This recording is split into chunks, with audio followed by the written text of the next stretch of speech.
Muy, pero muy buenas tardes, un poco cuatrapeados con esto de las ligas. Olvidé, compañeros, que seguimos enlazados desde las 10 de la mañana, pero bienvenidos, los saludo.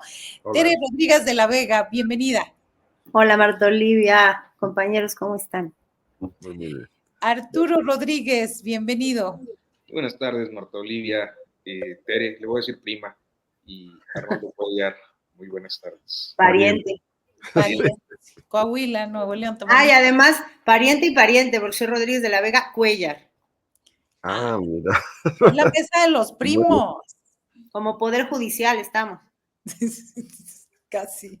Arnoldo Cuellar, tú eres el primo lejano, Arnoldo. Sí, hasta el cubilete. Y hoy hablaré muy poco porque ando con una gripa regular, entonces espero que me sustituyan muy bien mis compañeros de mesa. Perfecto, estamos listos. Oigan, ayer hicimos un especial, hoy hemos estado cubriendo desde las 10 de la mañana y yo quisiera compartirles esto para que nos relajemos un poco. El rap de Junior JC, que le compuso a López Obrador, y si quieren a partir de ahí comenzamos. Adelante, producción.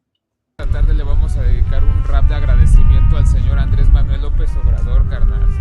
Esto suena, en la base está el Big Things, el uso libre instrumental, dice: yo, esto es rap de agradecimiento al señor Andrés Manuel López Obrador. Gracias de corazón porque de todos los presidentes usted es el mejor. Yo solo le agradezco a un hombre que del barrio merece los honores, poner en muy alto su nombre, alguien que por fin volteó para donde estábamos los pobres. Le diste felicidad al pueblo, ahora ya no está triste. Hombre de mucho valor, gracias por todo lo que hiciste. Luchaste y luchaste, muchas veces un caballero que resiste. Lo intentaste una y otra vez, pero tu vato siempre sonreíste. Tu determinación resiste y nos enseñaste a no darnos por vencido. El bien siempre triunfa y mi bien eres bien chido. Desde que eres presidente de México, México ya está en todos los oídos. Te doy las gracias porque hoy veo que nuestro honor sigue vivo. Desde que llegaste a la presidencia nos diste presencia, esencia, cabecita de algodón. Vamos hacia un mejor futuro, me siento seguro. A la corrupción la batió, la ponchó como en un partido de béisbol. Y me canso ganso que de la primera avanzo, a la segunda voy, a la tercera llegando al home. Que ser un campeón, esa es mi transformación. Te digo lo que vivo, miro y sigo, entonces escribo y me inspiro a decirte gracias. Un señor de huevos, de sonrisa sincera, de mirada discreta y de buena elegancia. Este es el rap de agradecimiento al señor Andrés Manuel López Obrador. Gracias de corazón, te lo dice el MC Junior. De todos los presidentes sabes que tú eres el mejor. Yo, y veo que si tiene resistencia, pues diario se avienta un mañanero. Sin pero, le da respeto a este rapero. Ahora sí yo leo, el ejemplo ya lo dio el presi más guerrero.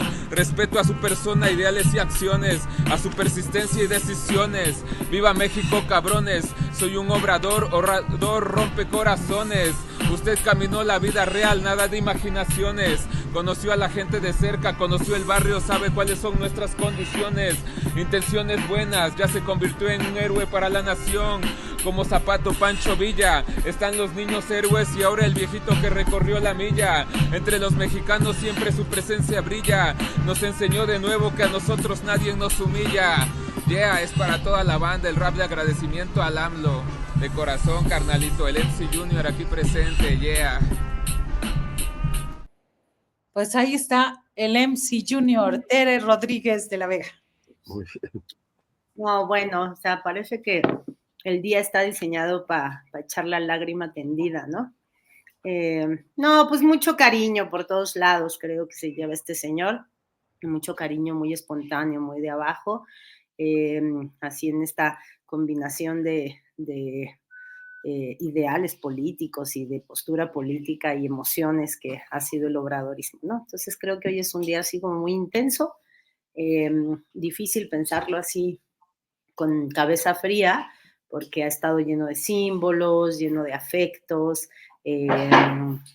así, ojo remi todo el día. Así que bueno, ahora también rapeado. Arturo Rodríguez, tu primer aporte entre el rap. Yo puse el rap para un poquito mover el cuerpo, relajarnos un poquito de todo esto. Y mucha sinceridad, yo creo que pues hay expresiones así siempre, ¿no? Con fenómenos populares como el que concluye la presidencia. Supongo que habrá también corridos o algunas otras expresiones en otras disciplinas o artesanías. Parte yo creo que de lo que también el López Obradorismo ha generado es esta empatía muy amplia en sectores que normalmente no se tocaban. Yo creo que las grandes mayorías pues no tenían una identificación tan directa con el ejercicio del poder. Creo que es algo que se ha construido, porque primero, pues yo creo que así es López Obrador, o sea, es alguien que conoce bien desde abajo, que habla el lenguaje de la gente, que renunció a diferentes comunicaciones solemnes y a un discurso elaborado como solían ser en las retóricas de los sexenios precedentes.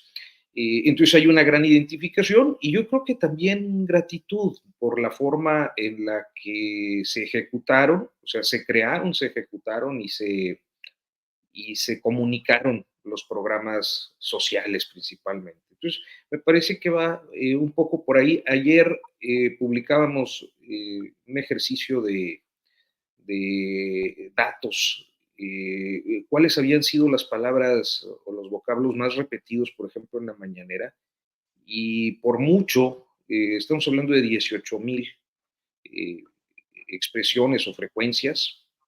La expresión pueblo, gente, casi siempre acompañado de humilde, honesto, trabajador, bueno, supera cualquier otro vocablo que se haya expuesto en la mañanera.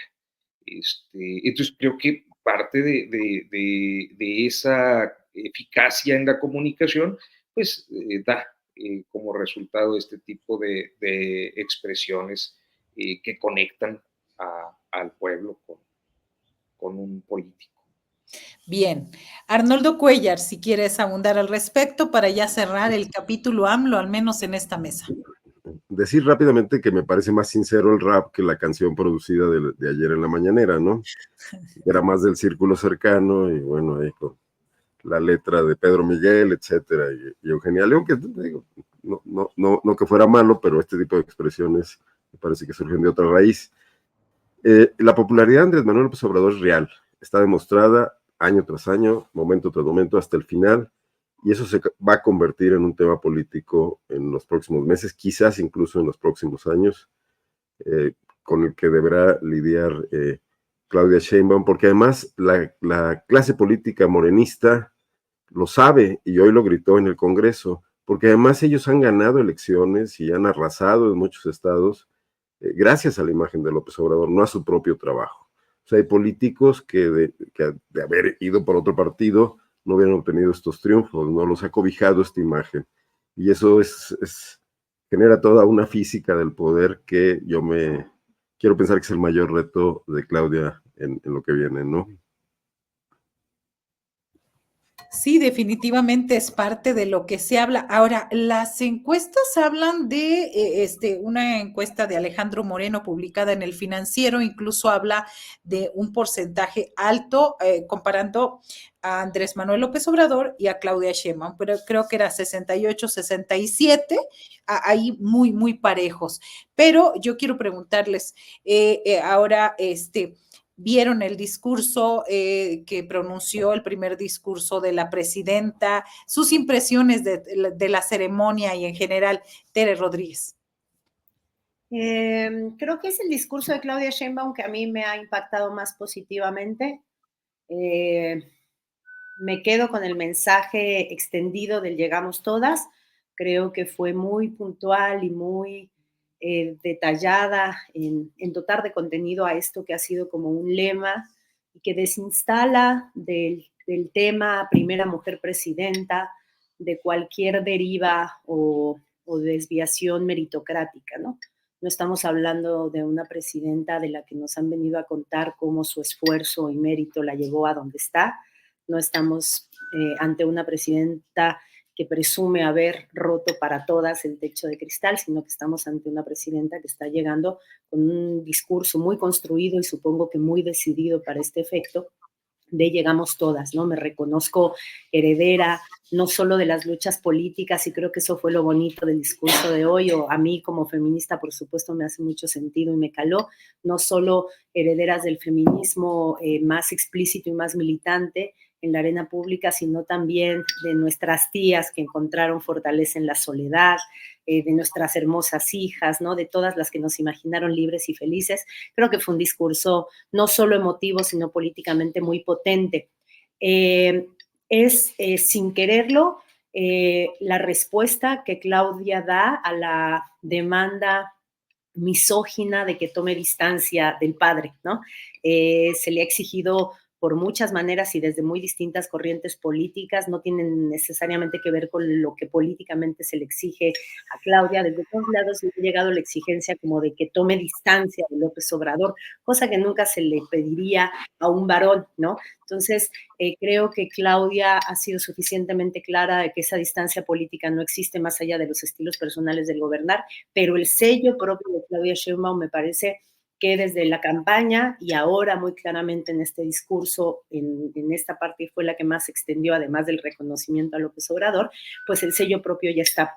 Y el sello propio sí tiene que ver con reconocerse como una mujer gobernando y reconocer la herencia que trae cargando para que esto fuera posible. Entonces me pareció, por supuesto, un discurso muy potente, muy provocador y muy, muy bueno en ese sentido, independientemente de que también, por supuesto, no perdió oportunidad de, con una Norma Piña ahí bastante a su derecha física y simbólicamente y bastante sola, ¿no? Creo que eso como que gráficamente nos dice mucho, ¿no? Norma Piña a la derecha de Claudia Sheinbaum y solita, ¿no?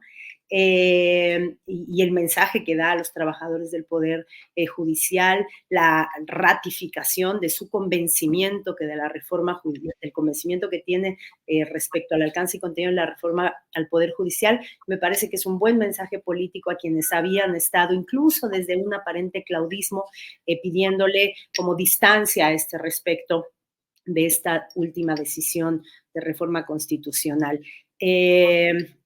Pero creo que, y reitero, bueno, también saldó cuentas con lo de la militarización, por supuesto que esa es la parte del discurso que menos me gustó, ¿no? Esa licencia que se dio a decir que quien esté diciendo militarización para describir lo que está pasando está francamente equivocado o muy equivocado, no sé cómo lo fraseó, no me acuerdo, pero bueno, más allá de eso, de poner los puntos sobre las IES en asuntos cruciales, esta parte de homenaje a López Obrador, corte a esta larga recuento de las mujeres de quien se declara heredera, me parece políticamente muy potente y que le da ya desde el día 1, momento 0 de su administración, sello propio. Bien, Arturo Rodríguez, ¿qué destacas de este primer discurso? Yo creo que tiene tres bloques, dos de ellos más grandes, uno más pequeño.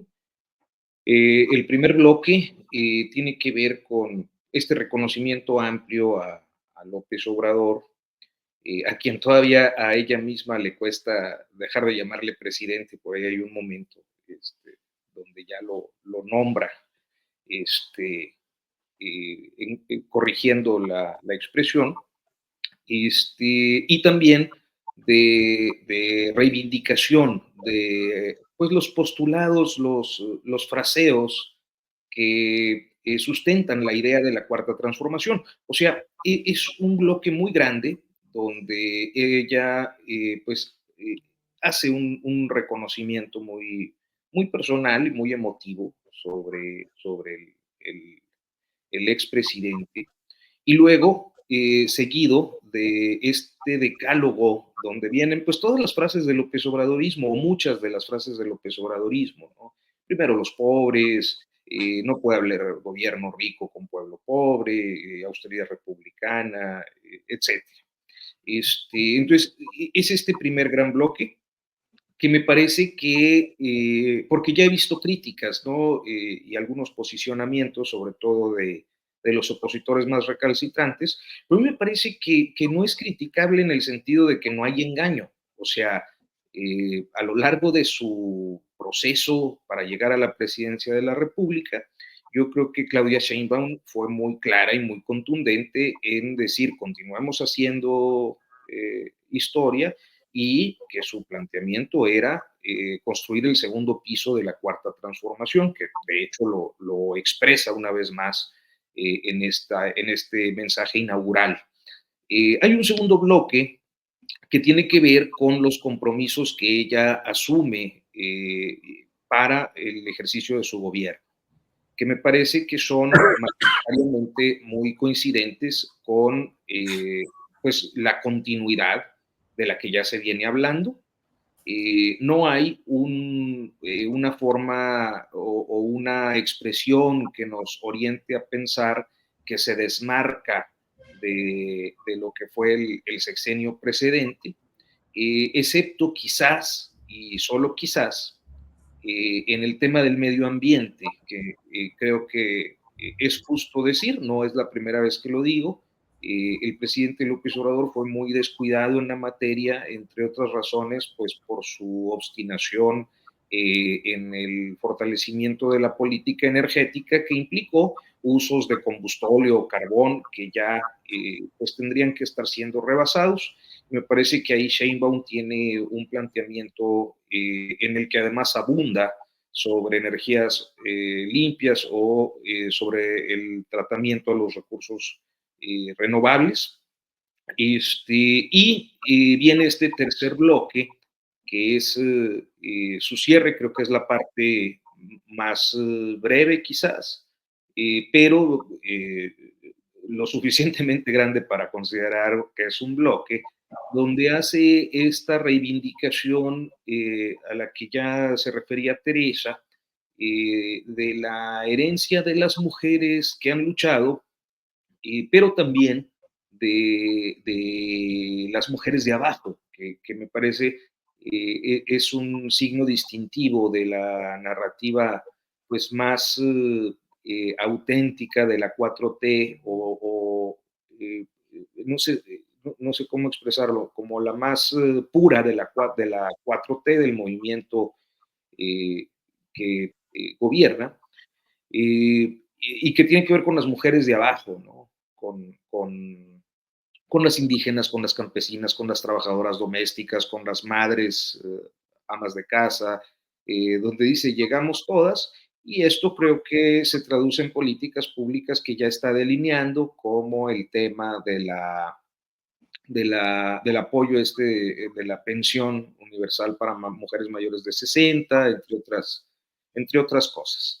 Entonces, me parece que esos son los tres grandes bloques. También creo que luego para uno, y a estas alturas y después de unos años de pues estar el tema en la discusión, que no sé exactamente qué pensarán las feministas, porque tampoco ha sido una política que se haya pronunciado de una manera muy radical y determinante en la agenda de género. ¿Y qué pensarán las feministas de estos planteamientos? Supongo que en los próximos días estaremos viendo pues, opiniones más completas al respecto. Yo no me quiero aventurar a hacer un juicio en un tema tan sensible. Sí, claro. De hecho, antes de entrar ahora a la mesa, entrevistaron ahí nuestros compañeros, bueno, Alex Fernández entrevistó a Patricia Mercado y hablaba de ese orgullo de una feminista de muchos años y sobre todo en los partidos, muy activa en los partidos políticos, en MC ahora, y ella hablaba de que había algunos puntos con los que no iba a coincidir, pero que en general era pues bien recibida este logro, este hecho de tener a la primera mujer presidenta de México. Arnoldo Cuellar. Nada más, si me permites, nada más un añadido. Es que, por ejemplo, siento que en este mensaje de herencia y de representación de todas, pues bueno, sería un apunte.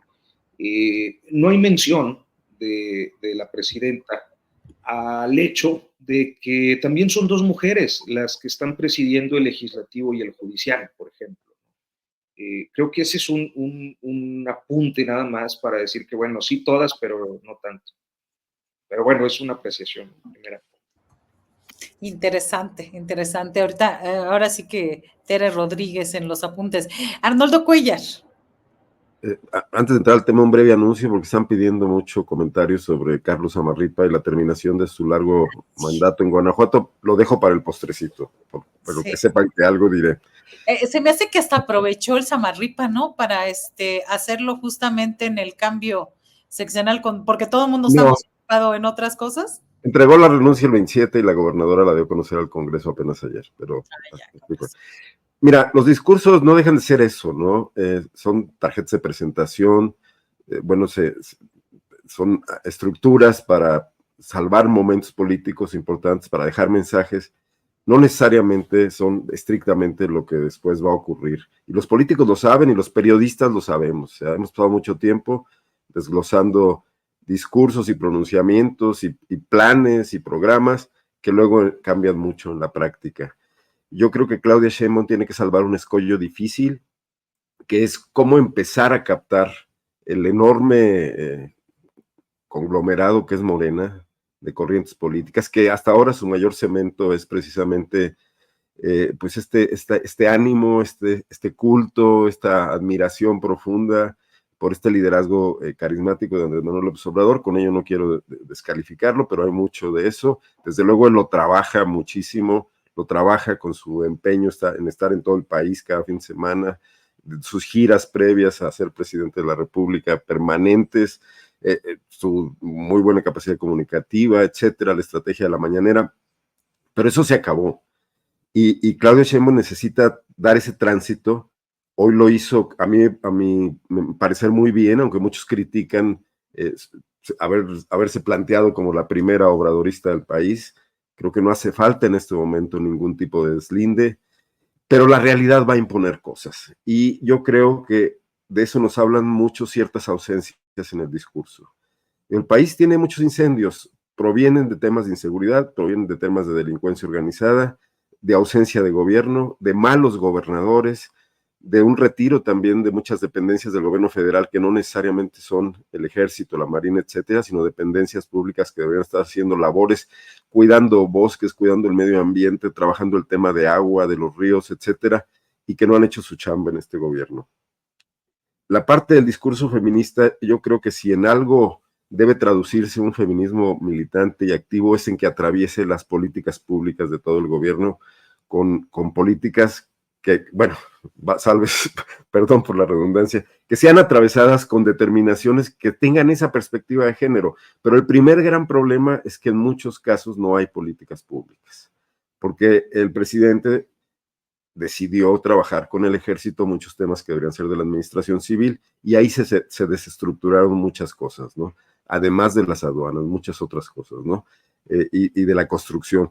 Hay un nuevo secretario de Obra Pública que yo creo que si va a realizar su chamba, lo primero que debe hacer es pedir que le regresen la posibilidad de realizar las obras públicas desde ese aparato, que además está capacitado y tiene técnicos, ¿no? Y ahí hay un gran tema. La militarización de la Guardia Nacional podría ser no tan relevante si acotáramos al ejército en otros muchos espacios y empezar a abordar con ese monstruo que no fue construido por el obradorismo, pero que sin duda al dejarlo sobrevivir y potenciarlo en otros espacios, le deja una grave complicación a Claudia Sheinbaum, porque el ejército por vocación no es transparente. El ejército tiene que estar ahí, vamos, en nuestras sociedades y en nuestros países, no diría yo que es un mal necesario, es una estructura de gobierno que debe ser también revisada, democratizada, transparentada en la medida en que sea posible. Creo que algunos países lo han logrado en cierta medida, creo que España lo logró después de una dictadura militar. No quiere decir que no sigan siendo una casta, se defiendan mucho entre ellos, sean un espacio cerrado, un enorme club de Toby, ¿no? Pero que se puede ir avanzando en ese camino y quizás no se alcancen 6 años, pero ahí hay un tema porque no puede seguir cediéndole poder. Y no tenía por qué decirlo hoy en el discurso. Más bien lo que tiene que pasar es que comience a ocurrir, ¿no? Y siento que ahí es donde se van a empezar a presentar algunos deslindes en los que ni siquiera puede estar presente este enorme sentimiento de que está siendo traicionado el López Obradorismo, porque pueden ser más finos. Y veo a Claudia Sheinbaum con esa capacidad. Digo, quiero creer en ello, pero hay elementos para pensar que sí la tiene. Y en ese sentido, pues le toca el reto más grande que ha tenido presidente mexicano alguno, porque es sin romper, aprovechar lo que ya tiene en una línea política en la que cree, pero trabajar mucho en la eficacia de que se dejó de lado en este sexenio, a lo mejor por muchas razones, ¿no? Quizás también por simple y sencillamente abandono y rapidez, ¿no? Claro. Vamos a ver en estos momentos, vamos a ver este video que a mí me parece que fue uno de los momentos fuertes del discurso o los más aplaudidos cuando habló de la reforma judicial y luego vimos la toma ahí de la ministra presidenta de la Suprema Corte de Justicia de la Nación, Norma Lucía Piña, pues bastante, como dijo, me parece Arturo, bastante sola. Vamos a ver esta parte de este video. Piénsenlo, solo por un momento. Si el objetivo hubiera sido que la presidenta controlara la Suprema Corte, hubiéramos hecho una reforma al estilo Zedillo. No, eso es autoritarismo. Nosotros somos demócratas.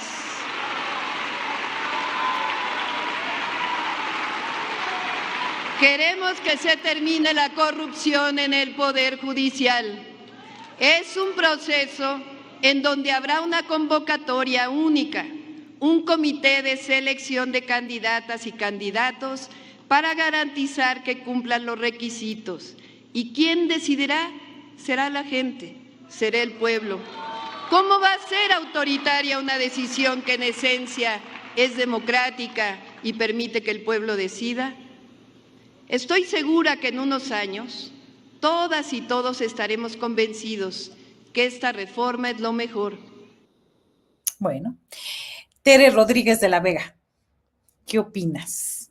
Pues no me hubiera gustado ser Norma Piña bajo ninguna circunstancia, en ningún momento, pero menos hoy, justo en ese momento, donde no solo tenía la presión mediática encima, sino sobre todo la presión del poder legislativo cuya resolución quiso parar, ¿no? Desde el Poder Judicial. Entonces tenía ahí al Poder Ejecutivo, en boca de la presidenta recién investida, todo el Poder Legislativo y Norma Piña como la representación o la encarnación de esto que le llaman poder contramayoritario, que en realidad ha sido el espacio que la derecha ha ocupado para ir en contra de la voluntad expresada en las urnas, sobre todo si esa voluntad quiere imprimirse en el texto constitucional. Entonces creo que fue tal vez el golpe político final a Norma Piña. Creo que la reforma al Poder Judicial se terminó hoy de ganar, ¿no? Y se terminó hoy con una Norma Piña teniendo que escuchar pausadamente la perorata de la presidenta entrante y su ferviente apoyo a los términos en los que quedó aprobada, ¿no? Eso que empezó con la presentación en febrero, me parece que simbólicamente lo podemos dar por terminado hoy. Y al lado de esto, también Claudia Sheinbaum mencionó a dos presidentes del pasado en clave deslinde y no creo que haya sido casual, ¿no? A Zedillo, el recién regresado vocero de la oposición, ¿no? Diciendo eso fue una reforma presidencialista y autoritaria del Poder Judicial, y un poco después a Calderón en términos de la guerra y el saldo y la estela de muerte que dejó y de dolor que dejó en el país. Y creo que eso también fue un mensaje no para Zedillo, no para Calderón, sino para los intereses políticos que hoy en día los siguen revitalizando como voces audibles en la escena pública cuando en realidad deberían estar procesados.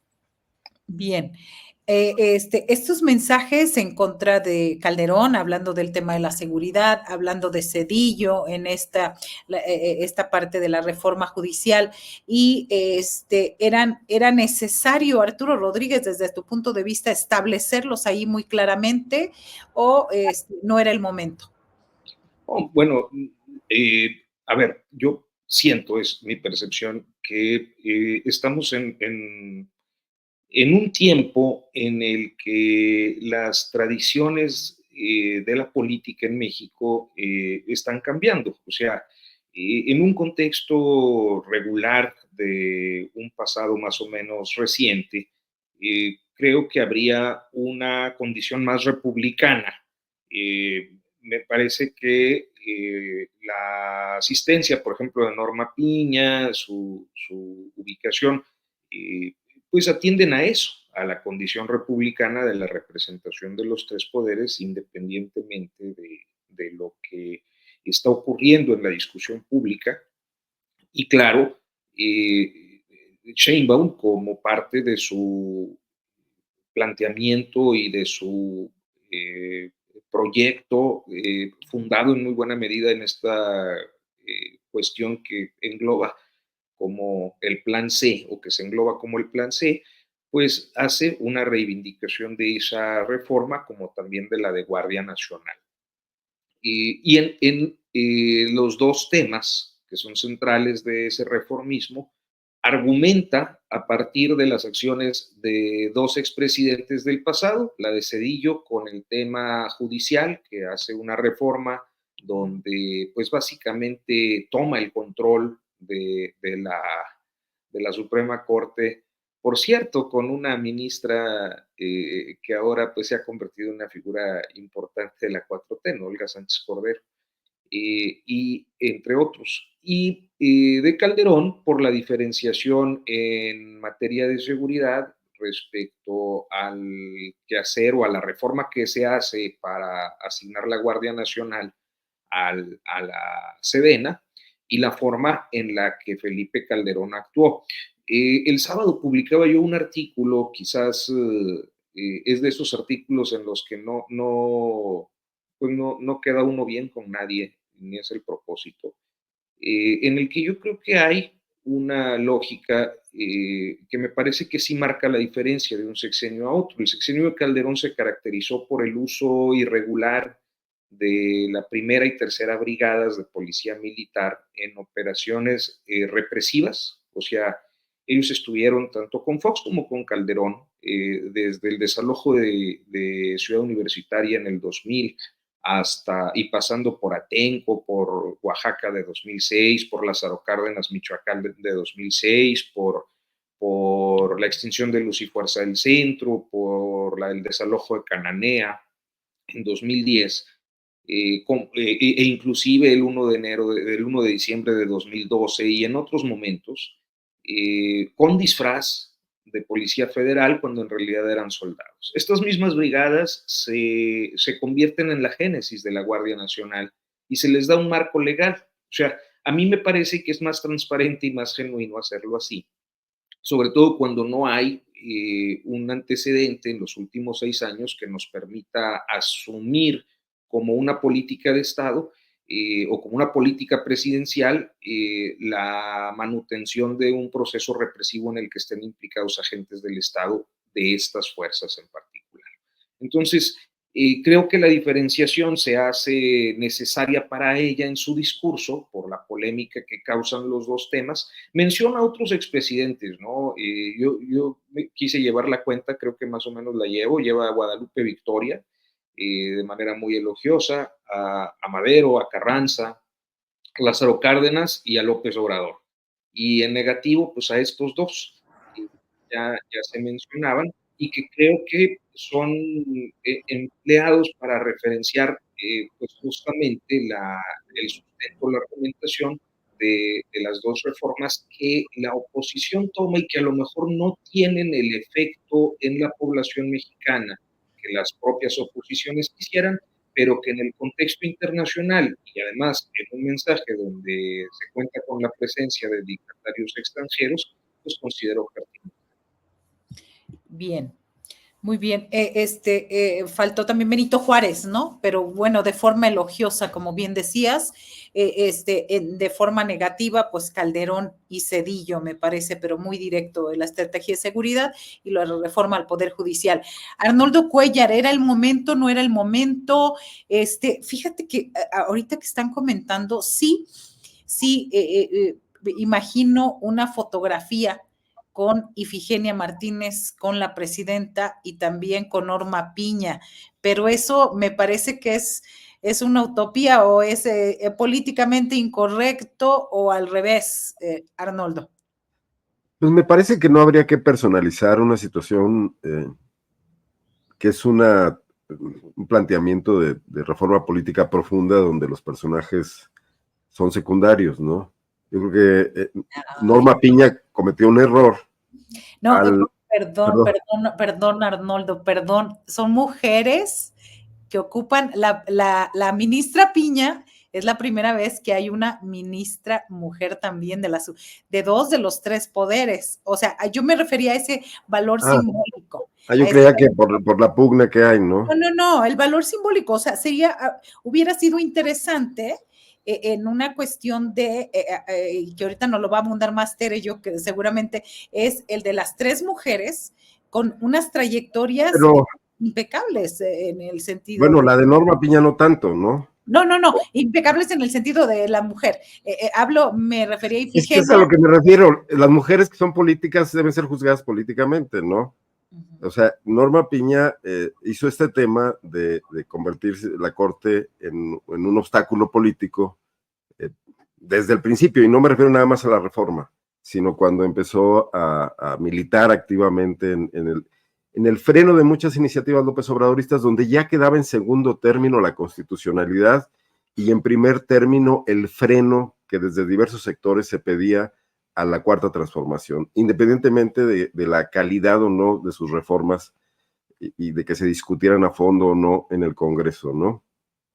Entonces, bueno, y eso llevó a que López Obrador les dijera muy claramente, voy por esto, voy por las elecciones, vamos a tener las mayorías en el Congreso. Con eso hizo campaña Claudia Sheinbaum, con eso hicieron campaña los candidatos de Morena y recibieron un respaldo. Si fue por eso, como quieren analizar de pronto algunos expertos, o fue por la popularidad de López Obrador y la gente no dimensionó, es irrelevante y además nadie podría saberlo, ¿no?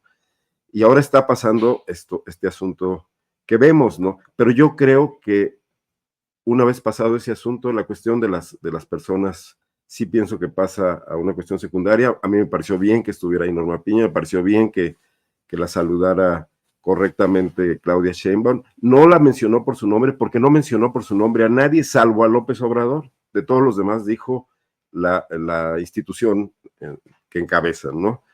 Pero lo que va a ocurrir es más allá de las personas. O sea, esto es asunto de quemar piñatas, etcétera, con personajes tanto de uno como de otro lado, creo que sí rebaja muchísimo el debate.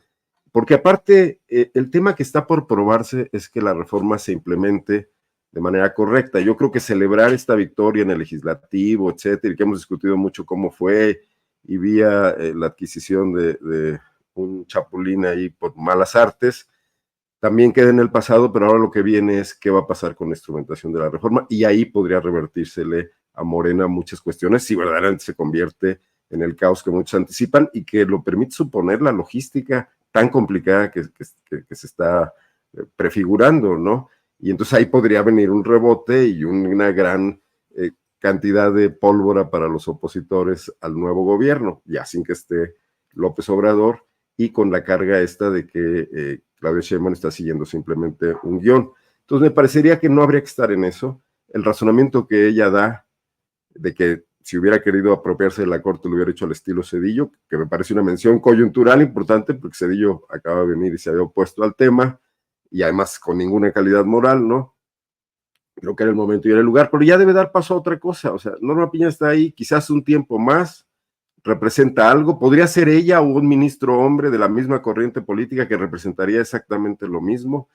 Yo no veo que como presidenta de la Corte, no como ministra, creo que como ministra no podría juzgarla, pero como presidenta de la Corte no veo una perspectiva donde su calidad de mujer o su posible feminismo haya establecido algún tipo de diferencia, ¿no? Gracias, Arnoldo. Teresa Rodríguez de la Vega, yo comentaba esta fotografía. Te quedaste tú también un poco hablando de los poderes, de las diferentes formas, porque se podría hacer diferencia, pero también entiendo que en el momento político es el día de la presidenta o es el día de Claudia Sheinbaum. Te pregunto, en esta parte, ¿sí te quedaste con ganas de esa foto de los 3 poderes ahí, las 3 mujeres empoderadas? Ahora sí, a la Calderón haya sido como haya sido en el caso de Norma Piña, de las otras 2 no tengo, cuestionamiento alguno. Sí. No me quedé con las ganas. Yo sí creo que Norma Piña es uno de los agentes de la escena política nacional más nocivos en este momento. E incluso yo sí creo que es importante que en el momento en que sea adecuado, porque tampoco debería parecer un acto de venganza ni de hacer leña del árbol caído, pero la actuación facciosa de la presidenta de la Corte, toda vez que nunca se aclaró el contenido de la reunión que sostuvo con el dirigente nacional del PRI, sí da lugar a pensar si no hay algo que pueda correr la vía de la responsabilidad civil o incluso judicial. No abona a la normalidad democrática que la presidenta del órgano judicial, del máximo órgano judicial, pacte rutas de desestabilización o de obstaculización en una democracia saludable. Y creo que ahorita, y como ha sido en muchas ocasiones en la 4T, parecería haber una narrativa que se conforma con la importantísima y devastadora derrota política que sufrieron quienes intentaron esto, ¿no? Pero yo sí creo que hay algunos casos en que a la derrota política sí se le tiene que acompañar con procesos en los que las democracias señalan por la vía de las leyes que para eso tengan lugar, señalan actitudes facciosas que rayan en la más franca ilegalidad, o por lo menos de las cuales habría que deslindar responsabilidades, no solo habría que señalarlas, ¿no? Entonces, no me esperaba esa foto, me parece que además sería un acto de supeditación que Norma Piña no creo por el talante tan absolutamente altanero que ha tenido, no creo que hubiera propiciado. Sí creo que hoy en día se le dio muchísima relevancia y a mí eso simbólicamente me gustó, la figura de Eugenia Martínez. Si nos quedamos con la figura de esos 3 que protagonizaron el paso de estafeta, López Obrador, Ifigenia Martínez, Claudia Sheinbaum, ahí hay muchos símbolos de la izquierda institucional de este país, ahí hay mucha memoria política de la izquierda que llegó a la presidencia en el 2018, ¿no? Es decir, un presidente saliente todavía de aquella generación de la corriente democrática del PRI que le dio la banda presidencial a una persona que proviene de los movimientos sociales de los 80s y de ese particular movimiento universitario que se volcó en el entonces PRD a la apuesta de llegar a ser gobierno, primero en lo local y después ya a nivel federal, ¿no? Entonces hay un cambio generacional que dice mucho del viraje que está tomando Morena como instituto político de izquierda progresista e institucional, ¿no? Porque el viejo PRI, ¿no? La corriente democrática le está dando el cambio generacional de estafeta a una corriente que viene de otro lugar, ¿no? Que no viene del viejo régimen,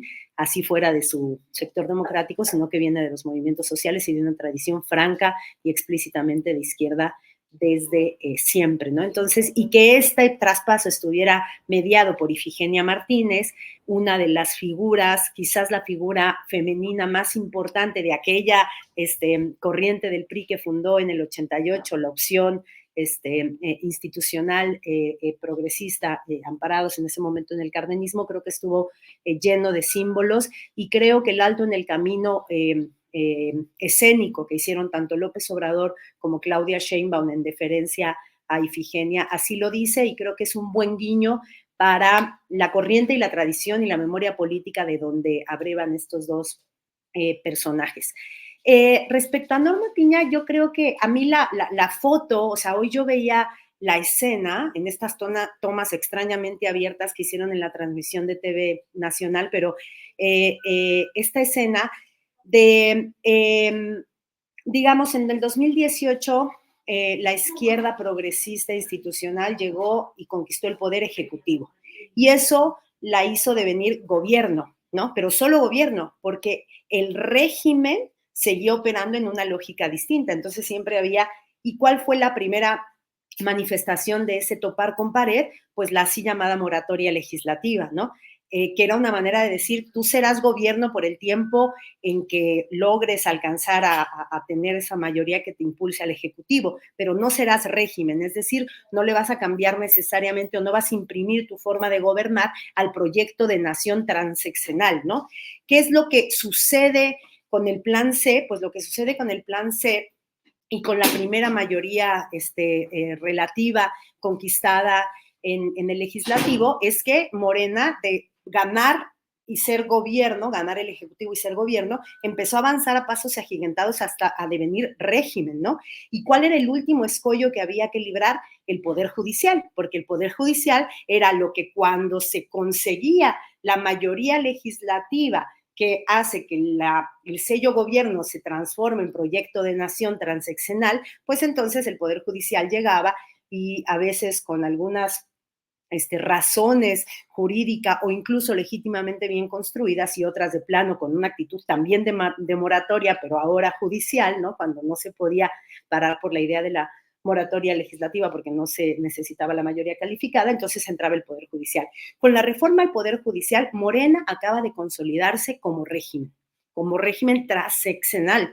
Y eso es la foto de hoy, y eso es el gesto de Norma Piña hoy, la soledad de Norma Piña. Sí, efectivamente toda la escena está muy protocolariamente montada, pero los gestos no los dice el protocolo, las incluso distancias, ese apiñonamiento entre Noroña, López Obrador, Ifigenia y Claudia, y una Norma muy a la derecha y muy aislada, eso no lo dice el protocolo. Y creo que sí es simbólicamente muy transparente respecto al momento que estamos viviendo en este momento y fundamentalmente en este día.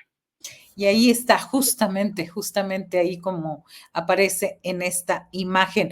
Nos quedan ya, casi nos quedan 6 minutitos, así que tienen 2 minutos, 3 minutos, 2 minutos cada quien y luego el postrecito. Arturo Rodríguez, ¿con qué quieres hablar? ¿De qué tema quieres comentar? Bueno, no, yo creo que también lo que vimos hoy es precisamente la consolidación de una mayoría cuasi hegemónica. O sea, estaban todos los diputados, todos los senadores, los veíamos coreando a López Obrador, coreando presidenta, con una fracción pequeñísima de brazos caídos, es decir, de las oposiciones que no estaban en el viva viva y la matraca.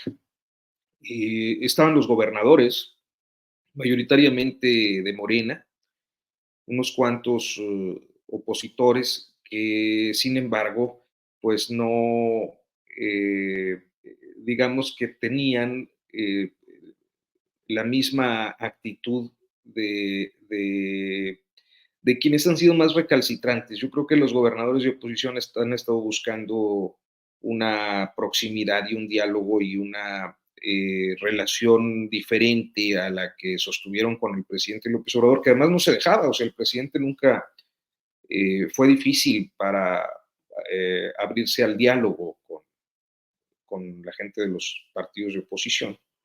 Y yo creo que están encontrando una actitud distinta y se están tratando de acercar. Pues, ¿por qué? Pues porque les importa que no haya recortes presupuestales o que no les avienten el reflector en alguno de sus esquemas de gobierno que pudieran estar infestados o marcados por la corrupción. Entonces, ahí me parece que hay a diferencia de lo que sucede, por ejemplo, con Norma Piña, hay una actitud distinta de los gobernadores.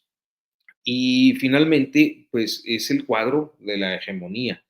Y yo creo que así como la historia ha procesado, empezaba Sheinbaum así, la etapa aquella y el mensaje de la comparecencia por el desafuero de López Obrador, pues también este momento de hegemonía creo que es difícil o de cuasi hegemonía, es difícil de pues procesarlo hoy y será seguramente la historia quien juzgue en términos democráticos a dónde nos lleva esta nueva realidad que inicia con un gobierno que me parece ha sido muy claro en muy clara la presidenta en su definición de objetivos, que son fundamentalmente la continuidad de lo que el López Obradorismo inició.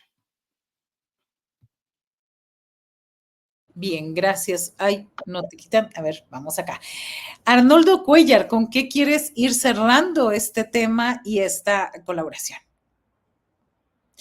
Tienes muteado. Sí, es que como estoy tosiendo, mejor lo... Sí. A mí me parece que la Corte presidida por Norma Piña pudo haber ejercido un papel de contrapeso y de control constitucional si hubiera elegido sus batallas, ¿no? Si no se hubiera radicalizado y si sobre todo no hubiera formado parte del nado sincronizado que junto con pues esta oposición, que a mí me llama la atención que traten de defender un pluralismo cuando ese pluralismo ellos mismos lo mataron, porque PRI, PAN y PRD los unió solamente el anti-López Obradorismo y diluyeron sus propias ideologías y fueron a esta batalla que perdieron. Ahí se sumó Norma Piña, ahí se sumaron ciertos empresarios, ahí se sumó el estratega, entre comillas, Claudio X González, se sumaron pues todos los opinólogos de los programas, digamos, principales de la televisión mexicana, y entonces ya se perdió esa oportunidad. Entonces creo que construyó su destino, porque además no podía estar segura, y me imagino que la reunión con Alito, entre otras cosas, era para eso, de que iban a frenar en las elecciones la posibilidad de lo que finalmente ocurrió. Entonces tiene que ver, construyó su propio destino en este sentido, ¿no?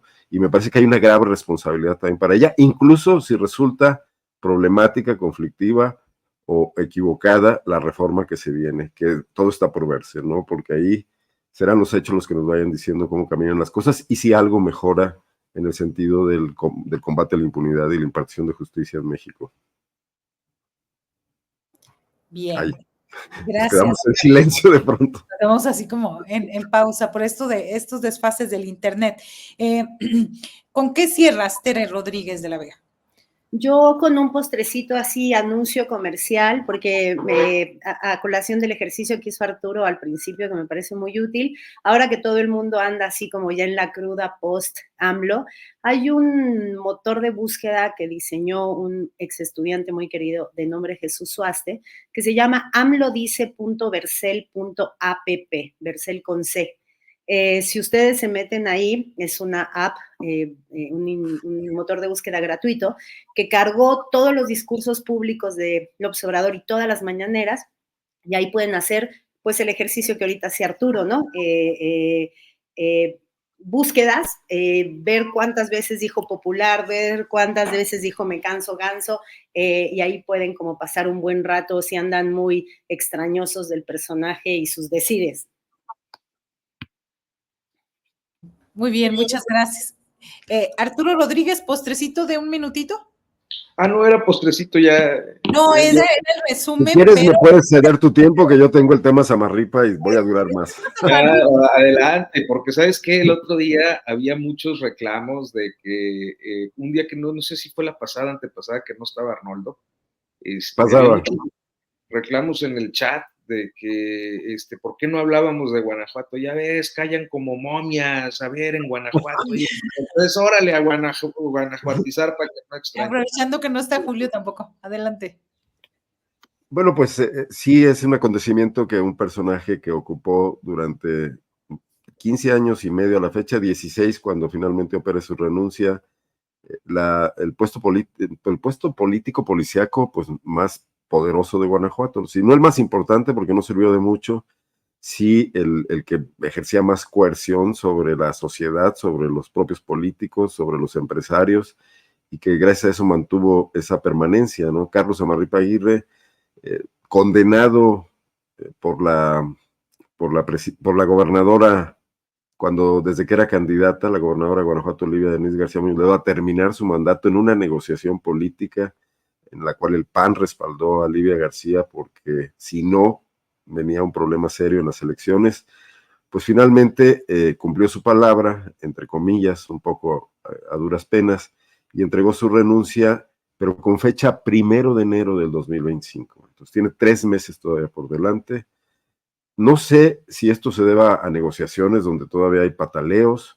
Él se fue con lo que quiso, con una liquidación enorme, colocó a familiares suyos en puestos en cargos además de justicia, precisamente cuando se discuten estos temas. Su esposa será magistrada en un tribunal de justicia administrativa por 15 años. La señora es abogada y tenía una carrera de ministerio público, experta en temas penales, y va a un tribunal administrativo. Entonces, esta derecha que pretende una profesionalización y la carrera judicial, etcétera, acá convalida este tipo de cosas. No fue el único caso, pero sí relacionado con Carlos Samarripa. Bueno, de todas maneras va a estar 3 meses. Entonces, el nuevo comienzo anunciado por Livia Denise García Muñoz Ledo, la nueva gobernadora, pues es un nuevo comienzo muy lento, ¿no? Empieza como en primera, medio trabado, y vamos a tener que aguantar aquí todavía Samarripa hasta el 1 de enero del 2025. En Guanajuato no cesan las masacres, ya ocurrieron 2 en los escasos 5 días que tiene el nuevo gobierno. Sobre esto no se habla mucho, el gobierno no tiene referencias, como no lo hacía el anterior gobernador. Samarripa está en un mutismo total, ya no quiere hablar, ya no quiere salir, ya no va ni a los eventos oficiales ni a los desfiles. Entonces estamos en un interregno que afecta quizás una de las funciones centrales en un estado con la violencia que vive Guanajuato, que es la procuración de justicia. Así que no hay que echar las campanas a vuelo. Yo todavía no dudo que en estos 3 meses algo pase. Dicen que en política lo que se pospone no sucede. Entonces esperemos, ¿no? Sí, Livia Denise, Arnoldo, ¿es pariente en algún grado de Muñoz Ledo? Yo se lo pregunté alguna vez, ella no lo sabe, no lo recuerda, probablemente es un apellido donde sí son las familias originarias que vinieron de España. Porfirio defendía mucho eso. Porfirio reconocía parentesco en muchos políticos y empresarios y agricultores de Apaseo el Grande en Guanajuato, cercano a Celaya. Pero no, Livia García dice que ella no lo tiene registrado. Muy bien, muy bien.